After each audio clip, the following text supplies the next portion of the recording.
ሊያ ሰለሞንና ናፍቆት ትግስቱ ምነካቸው ዝናና ክብርን በአጭር ጊዜ ካተረፉበት ጣቢያ በትልቅ ጥጋብ ወጥተው ዛሬ በሚሊዮኖች ፊት የፈጸሙት ይህ አደባባይ ውርደትና ቅሌት ምንድነው? የሰው ልጅ ሴት የሚያረክስ ትውልድን የሚያመከን ምን አይነት ኃላፊነት የጎደለው ስራ ውስጥ ተዘፈቁ? በጥቅም የታወሩት እነዚህ ዝነኞች የሰሩት አስነዋሪ ተግባር መላውን ሕዝብ አስቆጥቷል። በሌላ በኩል ግን ኢቢኤስን በቃኝ ብሎ ድንገት ወደ አሜሪካ የተጓዘው አንጋፋው ጋዜጠኛውን አስከበደ በአሜሪካ ምድር ምን አይነት ያልተጠበቀ ወርቃማ ዕድል ተፈጠረለት? ሕይወቱን ሙሉ በሙሉ የሚቀይር ምን አስገራሚ ነገርስ ገጠመው? ተሰደደ ድጋሚ አይመለስም የሚባለው ወሬ እውነት ነው ወይስ ጀርባው ላይ ማንም ያላወቀው ሌላ ትልቅ ሚስጥር አለ? የደረሰንን መረጃ ይዘንላችሁ መጥተናል።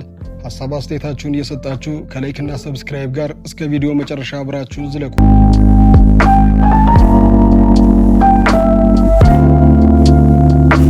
ሊያ ሰለሞንና ናፍቆት ትግስቱ ምነካቸው የሚያሰኝ ወራዳ ተግባር ሲፈጽሙ እያስመለከቱን ነው።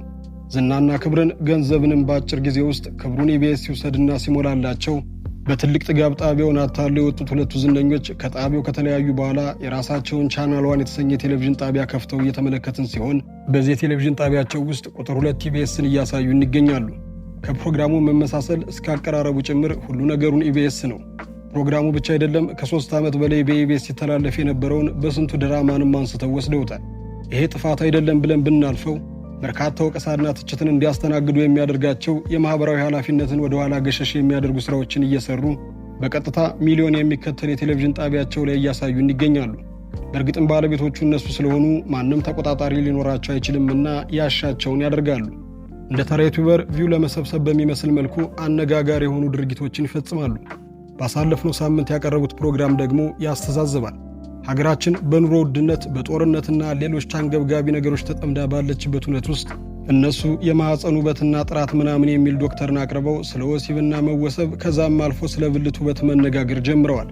ብልትን ሰርጀሪ በማሰራት እንደሌላው አካላችን ውበት እንዲኖረው ማድረግ፣ ከዛም በግንኙነት ወቅት ሰዎች በደስታ ሳይሸማቀቁ በውበታቸው ኮርተው ያደርጋሉ አይነት የብልት ፕላስቲክ ሰርጀሪ ላይ ሰዓታትን ወስደው ያወራሉ። ቪዲዮውን መጨረሻ ላይ እናያይዝላችኋለን። አድምጣችሁ ፍርዱን ስጡበት።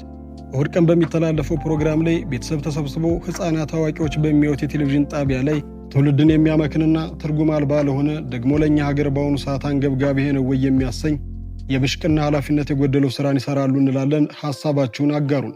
መስመር የሳተ የመሰለውና ባለሙያዎቹ በየጊዜው ምክንያትና ሰበብ እየፈለጉ ገሸሽ የሚሉበት ኢቢኤስ ምንም እንኳን ኢቢኤስ ያለቀለት እየወደቀ ነው ቢባልም አሁንም ግን በኢትዮጵያ አይደለም በአፍሪካም ቀዳሚውና ተጽዕኖ ፈጣሪ በመሆን ሽልማቱን እየተረከበ ይገኛል። ባለፉት 3-4 ዓመታት ውስጥ ብዙ ስምና ዝና ደግሞም ተወዳጅነትን ያተረፉ አቅራቢዎቹ ገሚሱ የፈጣሪ ፍቃድ እየሆነ በሞት ሌሎቹ ደግሞ ምክንያቶችን እየፈለጉ በስበብ አስባቡ ከጣቢያው ጋር ይለያያሉ። ከተለያዩ በኋላ ደግሞ ውስን የሆኑት የቀድሞ አቅራቢዎቹ ኢቢኤስን ወጥተው ሲያብጠለጥሉ ተመልክተናል። እንደ መቅደስ ደብሳ ያሉ አስመሳዮች ደግሞ ከኢቢኤስ ወጥተው ወደ አባይ ስትሸጋገር በከፍተኛ በደልና ሕመም ስትሰቃይ የኖረች አስመስላ መንታ መንታውን እያነባች ወደ ቤት የመጣው ስትል የበላችበትን ወጭት ሰባሪ መሆኗን አረጋግጣለች። በዚህ አላቆመችም። ብዙ ሰራተኞችን ለማስኮብለል ጥረት እንደምታደርግም የሰማነው መረጃ ያረጋግጣል። ሌሎች የለቀቁትም ቢሆኑ ዝናና ክብርን የሰጣቸውን ኢቢኤስን ዘወር ብለው የሚወጉ ባለሙያዎች ናቸው። በትክክልም ኢቢኤስ አመድ አፋሽ ሆኗል። ካለመታወቅ ወደ መታወቅ ከድህነት ወደ ሀብት ያሸጋግራቸውን ኢቢኤስን ደግመው ደጋግመው ሲወጉት አስመልክተውና ለምን ይለቃሉ የሚለው ምክንያት ጠይቀን እንደተረዳነው ከሆነ የተሰጠን መልስ ይህን ይመስላል። ኢቢኤስ ቤት ሲሰራ ቤቱ የሚፈልገውን ቀለምና ለቴሌቪዥን ጣቢያ የሚሆነውን ስራ እንጂ እነሱ የፈለጉትን ስራ እንዲሰሩ አለመፍቀዱ እንደሚረብሻቸው፣ እንዲሁም ዝናውና ገንዘቡ ሲመጣ ኢቢኤስ የቆመው በእነሱ እንደሆነ ይሰማቸዋል። ከዛም ባለቤቶቹ ጋርና ባለሙያዎች ጋር ትከሻ መለካካት ይጀምራሉ። በዚህ አለመግባባት ጉዞ ውስጥ ከልክ ያለፈ ስርዓት ማለፍ ሲጀምሩ ከኢቢኤስ ይወጣሉ ተብለናል። ሁሉም የወጡት በዚህ አይነት ተመሳሳይ ጉዞ ውስጥ ነው። ተረኛው ደግሞ ዮናስ ከበደ ነው። ከኢቢኤስ ቤት አንጋፋ ተብሎ ይጠራል። ደግሞም መጠራቱ አያንስበትም። ትዝታችን በኢቢኤስ ዮናስ ከቮልስዋገኑ ጋር ያላስዳሰሰን ቀደምት ትዝታ ቦታዎች የሉም። ቢሲንካ መለየው ባህሪው ነው። ነገሮችን ቀለል ለማድረግ ይችልበታል ይባላል። ነገሮችን ለማቅለልና ከእንግዳዎቹ ጋር የሚኖረው መከባበር ደግሞ እሱን ከሌሎች አቅራቢዎች የተለየ ያደርገዋል። እጅግ በጣም ትሁት የሆነ ዮናስ ከበደ ሀገራችን ላይ የተከበሩ ሰዎችን ቃለ መጠየቅ መስራት ካለበት ዮናስ ነው እየተባለ ምስክርነትን የሚሰጠው ጀግና ባለሙያ ነው። በጣም በብዙ ሰዎች የመወደድ ጸጋንም ተላብሷል። ታዲያ ባለፉት 3-4 ሳምንታት ዮናስ ከበደን በሻይ ሰዓትም ሆነ ቅዳሜን ከሰዓት አሊያም የጠፉ ሰዎችን የማገናኘት ፕሮግራም ላይ አልተመለከትነውም። እሱ በዋናነት የሚመራቸው ፕሮግራሞችም በሌሎች የሥራ ባልደረቦቹ ተሸፍኖ እየተሰራ እየተመለከትን ነው። ዮናስ ደግሞ በአሜሪካን ሀገር ከተለያዩ ወዳጆቹ ጋር እየተዝናና የሚያሳዩ ምስሎችን እያጋራን እየተመለከትን ነው። በኢቢኤስ ቤት አለመታየቱና በአሜሪካን ሀገር መኖሩን ተከትሎ የተለያዩ አስተያየቶች እየተሰጡ ሲሆን ዮናስ ከኢቢኤስ ጋር ተለያይቷል፣ ድጋሚ ወደ ኢቢኤስ ሳይመጣም ኑሮውን ጠቅልሎ በአሜሪካን አድርጓል እየተባለ ይገኛል። ነገር ግን ይሄ ከእውነት የራቀ ሀቅ እንደሆነ አረጋግጠናል። እውነተኛ ምክንያቱንም አውቀናል። ዮናስ በፕሮግራም አቅራቢነት ቆይታ ጊዜ ሁሉ በመልካም ስነ ምግባርና ትህትና በሁሉም ሰዎች የሚወደድ ቢሆንም ከወራቶች በፊት ግን ትልቅ ቅሬታን አስነስቶ ነበር። ምክንያቱ ደግሞ ለእስራኤል ተመልምሎ ሄዶ የጋዜጠኝነት ስራን ሰርቷል ወይም ደግሞ ወገንተኛ ሆኗል፣ በግፍ እየተገደሉ ላሉ ሰዎች ድምፅ መሆን ሲገባው እሱ ያንን እውነት ለመደበቅ በሚደረግ ጥረት ላይ ተሳትፏል በማለት ወቀሳን ማስተናገዱ የቅርብ ጊዜ ትውስታችን ነው።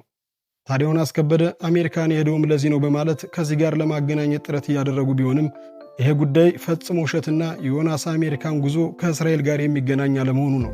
በአዲስ አበባ ተወልዶ በአዲስ አበባ ያደገው የተወሰነ ዕድሜውን ክፍልም በሐረር ያሳለፈው በኋላም የመንግሥት ሥራ ቢሮዎች ላይ ተቀጥሮ የሠራው በመምህርነት ሕይወቱም ፍጹም ተመስጋኝ የነበረውና ብዙሃኖችን ለቁም ነገር ያበቀውን ዮናስ ከበደ ልጆቹና ባለቤቱን ይዞ ነው ወደ አሜሪካ የገባው የተባለውም ከእውነት የራቀ ነው። ዮናስ ከበደ ብቻውን ወደ አሜሪካ የተጓዘ ሲሆን ልጆቹና ሚስቱም እዚህ ኢትዮጵያ ውስጥ ይገኛሉ። ዮናስ ወደ አሜሪካ የሄደበት እውነተኛ ምክንያትም ይሄኛው ነው። እንደሚታወቀው ኢቢኤስ የተቋቋመው አሜሪካን ሀገር ነው። ሳተላይቱ ወደ ኢትዮሳት ከመዘዋወሩ በፊትም ቀጥታ ስርጭቶቹ ዋሽንግተን ዲሲ ሲልቨር ስፕሪንግ ነበር። ለዛም ነው አሁንም ድረስ የኢቢኤስ ፕሮግራሞች በሲልቨር ስፕሪንግ ፕሮዳክሽን አማካኝነት ብቻ የሚቀርቡት። እናም ኢቢኤስ በአሜሪካን ሀገር ይሰሩ የነበሩ በርካታ ፕሮግራሞች ነበሩት። በቴዎድሮስ የሚቀርበው ርዕዮት፣ እንጨዋወት፣ ነፍሱን ይማረውና በአስፎ መሸሻ የሚመራው ኑሮ በአሜሪካ፣ ከድራማ ደግሞ ሰንሰለትን ጨምሮ በርካታ ፕሮግራሞች ከአሜሪካን ሀገር የሚሰሩ ፕሮዳክሽኖች ነበሩ። እነዚህም ፕሮግራሞች የሚያዘጋጃቸው መጀመሪያ ኢትዮጵያ ውስጥ የነበረው በኋላም ወደ አሜሪካን ሀገር የተዘዋወረው የአሁኑ የቻናል ዋን ባለቤት ሳሙኤል ደበበ ወይም ደግሞ የፕሮግራም አቅራቢዋ ሊያ ሰልሞን ባለቤት ሲሆን ሳሙኤል ወደ ኢትዮጵያ ከተመለሰ በኋላ በአሜሪካ የሚሰሩ ፕሮግራሞች መቀዝቀዛቸው ይታወቃል። በተጨማሪም የኢቢኤስ ባለቤት መሞትና የፕሮግራሙ አቅራቢዎቹ በአንድም በሌላም ምክንያት ከቤቱ መልቀቅ፣ የፕሮግራሞችን ማጣት የመሳሰሉት መደራረቦች ለኢቢኤስ ስጋት ስለሆነበት እሱን ጉዳይ ለመፍታት የኢቢኤስን ተመራጭነት ለማስቀጠል በሚደረግ አዲስ እቅድ መሰረት ዮናስ ከበደ ወደ አሜሪካን ሀገር እንደሄደ ሰምተናል። ዮናስ ወደ አሜሪካን ያቀነው በኢቢኤስ ቤት ትልቅ ኃላፊነትን ተቀብሎ ሲሆን በአሜሪካን የነበሩ ፕሮግራሞችን ለማስቀጠል እንዲሁም አዳዲስ ፕሮግራሞችን አዋቅሮ የተሻሉ ስራዎችን ለማምረት ትልቅ ኃላፊነትን በመያዝ ወደ አሜሪካን አቅንቷል። ላልተወሰነ ጊዜም ኑሮ በአሜሪካን ሀገር ሊሆን እንደሚችል የደረሰን መረጃ የሚያረጋግጥ ሲሆን ዮናስ ከኢቢኤስ ቤት አልለቀቀም። በመካከላቸውም ምንም አይነት ጸብ የለም። በርካታ ጥቅማጥቅሞችና ገንዘቦች እየታሰቡለት የቤቱን ውድቀት ለመታደግ የተሰጠ ኃላፊነትን ይዞ ቤተሰቦቹን ተለይቶ ወደ አሜሪካን አቅንቷል። ከጊዜያቶች በኋላም እንደሚመለስና በድጋሚ በሚወደው የስቱዲዮ ስራዎች እንደምናየው አረጋግጠናል። አበቃን። እናንተ ሀሳብ አስተያየታችሁን በኮመንት፣ ቪዲዮን ላይክ፣ ቻናሉን ሰብስክራይብ በማድረግ ቤተሰብ ይሁኑ። የውስጠኛው ከንፈር በጣም ረጅም ሆኖ በግንኙነት ጊዜ ወይም ኮንፊደንሷን የሚያቀንስባት ከሆነና ይጠርልኝ ካለች እሱ መስራት ይቻላል። የብልት ስነ ውበት ስንል ምን ማለታችን ነው? ብልትስ ውበት አለው ወይ? የብልት ስነ ውበት ሕክምና ሲባል ይህ ልጁ ጭንቅላቱ የወጣበትን አይነት ስፋት ማጥበብ አክቹዋሊ ዝም ብሎ ማጥበብ ሳይሆን ስቲች በትክክል መልሶ ካልተሰፋ የመጣመም ሲሜትሪውን ያለመጠበቅ የመሳሰሉ ነገሮች ካሉ እነሱን ወደ ነበረበት ቦታ መመለስ ማለት ነው። ለምሳሌ ከምንሰራቸው ነገሮች መካከል አንደኛው ላቢዮፕላስቲ ይባላል። የውስጠኛው ከንፈር በጣም ረጅም ሆኖ በግንኙነት ጊዜ ወይም ኮንፊደንሷን የሚያቀንስባት ከሆነና ይጠርልኝ ካለች እሱ መስራት ይቻላል።